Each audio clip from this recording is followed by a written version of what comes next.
பரவாயில்ல இருக்குங்க சார், பரவாயில்ல. இது ஓ இந்த சலிட்டு நமக்கு இல்லையோ? என்னடா பேரு? எலிச்சாமி. அத கேக்குறீங்களா சார்? அம்மா பேரு எலிசபெத், மேட் இன் லண்டன். அப்பா பேரு சாமிக்கண்ணு, மேட் இன் கொட்டாம்பட்டி.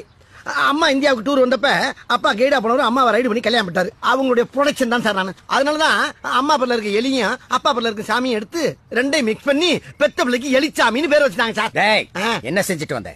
பேய்க்கு பிரசவம் பார்த்து வந்தேன். ஏன் சார் பேப்பருக்கு பேர் படிக்கிறீங்க நீங்க? ஆமா, என்ன வர வர ரொம்ப அசம்பந்தமா இருக்கீங்க நீங்க. அப்ப இங்க வரவன் பூரா என்ன செஞ்சான்னு தெரியாமலேயே சோத்த போட்டு வளர்க்குறீங்க. என்ன சொன்ன? இல்ல சார், உங்க கேர்லெஸ் எல்லாம் பாக்கும்போது எனக்கு ஹேங் ஓவர் ஆகுது. ஓஹோ அப்படிங்களா தம்பி? யோ சார், தம்பியை கூட்டு போய் 8ஆம் நம்பர் ரூம்ல மல்லாக்க படுக்க போய் வந்து மண்ணு மிதி. போங்க தம்பி. மண்ணு மிதிக்க போறீங்களா? நடரா. என்னத்த நடுறது? நடரா நடரா. ஏன் சார் டென்ஷன் ஆறாரு? எதுவும் பிள்ளைக்கு பேசிட்டு கேட்கலையா? கொஞ்சம் சுமூத்தா டீல் பண்ணுங்க தலைவா. நீங்க என்ன